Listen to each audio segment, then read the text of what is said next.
Shane Jones is kindly with us as well, this time from Sydney. He's been in Singapore. Thank you for joining us, Shane. Tēnā koe. Ai, morena. Kia ora tātou. Any thoughts about the US election? Just Shane Tapo on there, and the rhetoric is ramping up, Shane. You're looking at infrastructure and relationships with overseas countries. What about with the States? What potential do you see there for perhaps growing export opportunities for Māori producers? Oh, look, I've been in and out of the States, not quite as much as Shane Tapo, but obviously many years of endeavouring to improve the sale of fisheries and related services and goods over there.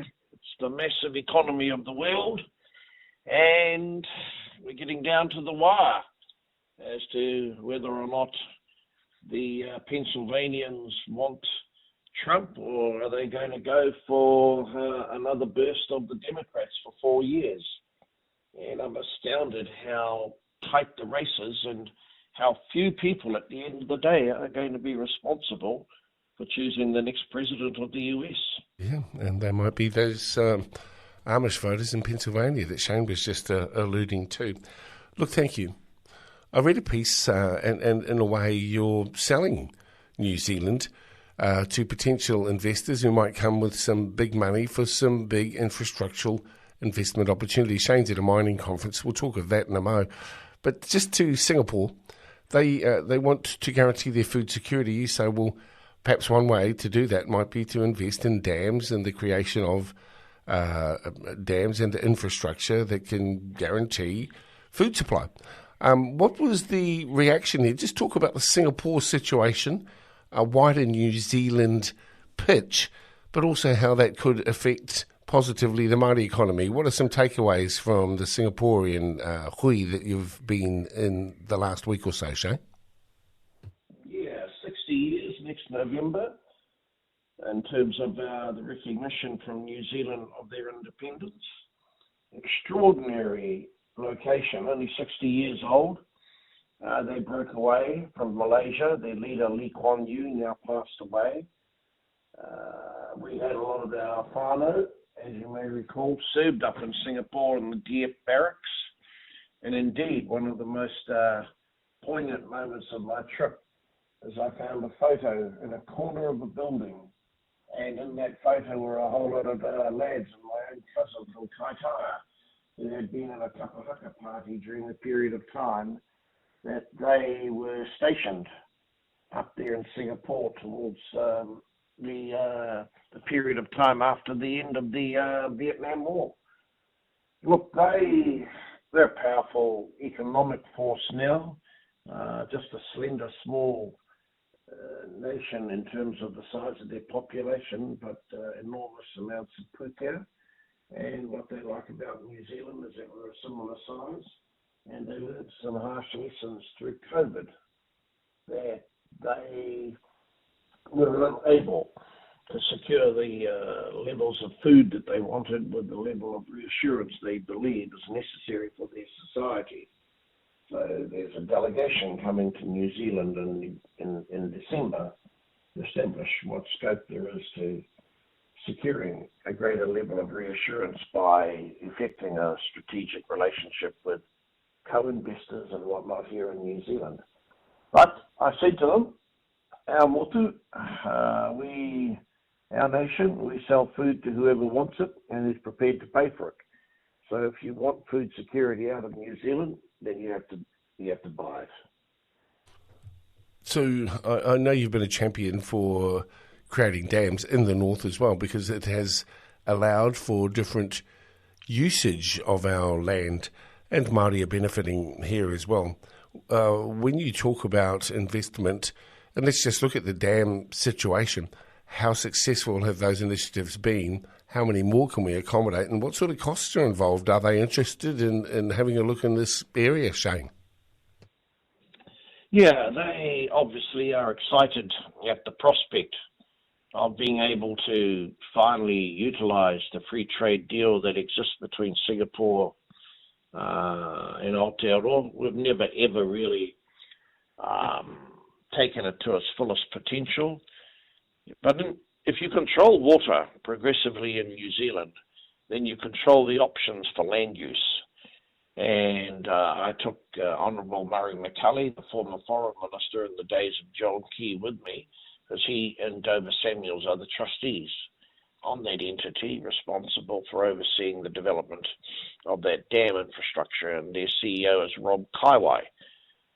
He lives up on Tutakaka, spent many years in and out of Hong Kong and Hawaii, in and around Asia and the Pacific, trained originally as an engineer. So he's kicking butt to ensure that it's developed on time. And I must let everyone know in Taitokerau when the actual dam opening takes place. But that's a potential outcome that the Singaporean investors are keen to explore, whether or not the land associated with the dams can be turned to a more lucrative purpose in relation to the growing of food. Tinakwe, you're at a mining conference in Sydney. Talk to us about what you're hoping to get out of it and what issues you'll be prioritising when you have a chance to talk with the big mining magnates today, Shane. 9,000 attendees, an enormously large international gathering of the mining industry. I am scheduled to speak later on this morning. Look, I'm going to cover off the importance of the minerals sector to New Zealand, the fact that we are developing a new statutory regime to accelerate the allocation of permits for mining. I'll remind everyone that unless the guardrails are in place and observed, it'll be very difficult to capture enough support within regional New Zealand, so we've got to be sensitive to that. Also point out that we'll never be as influential or as powerful as a destination for mining investors, as is the case with Peru and other South American countries that are here with me, or indeed Sweden. And I spent the night talking to the Swedish investors who, by the way, are very interested in New Zealand, but for a forestry perspective. So I don't want anyone to stress that somehow we're hocking off our nation at a big mining conference. But at the same time, I think after a year of advocacy, the needle has shifted in New Zealand. And there's now a wider support for the fact that mining can generate GDP, create some jobs, increase the economic productivity or resilience of parts of our rohe, and I've got lots of support. I do realise there's elements, though, Dale, that remain doubtful as to how significant the mining contribution will be. However, it's politics, and I got my mandate on behalf of the New Zealand First Party to pursue this kaupapa at the last election, and people have got 2 more years to practice their rhetoric and come up with alternatives to the angle that we're now pushing. Tinakwe, you weren't here last week, but I was surprised, and I know you've been a bit hot on the Waitangi Tribunal, but I was pretty surprised, I think others might have been as well, that Richard Preble has been appointed to the tribunal. Were you party to that decision, or what did you make of it? I was a bit bemused as to how frothy the response was. I mean, Richard is one individual. He is a trained lawyer. He was actually in politics in 1985 when the writ of the Waitangi Tribunal was changed. He was a member of the party that actually changed the Waitangi Tribunal and gave it the level of reach and power that it has today. So I just dismissed it as shallow, frothy politics, and he's a tough sort of rooster. Whether or not he'll sit on many tribunal hearings, I'm not entirely sure, because at the end of the day, it's Karen, Judge Karen Wycliffe. She's the president of the Waitangi Tribunal, and I suspect she'll be determining where and what and if Richard occupies a position on a claim that has significance in the near to medium term future. Come on, good catching up with you, Shane. When are you back home, mate? You're not too far away now?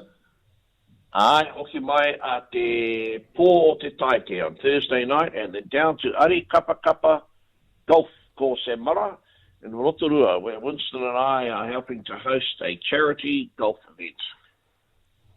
Good catching up with you in Sydney. Thanks very much for sharing some time with us again. Hey, good night. Hey, Shane Jones joining us from the land of sand.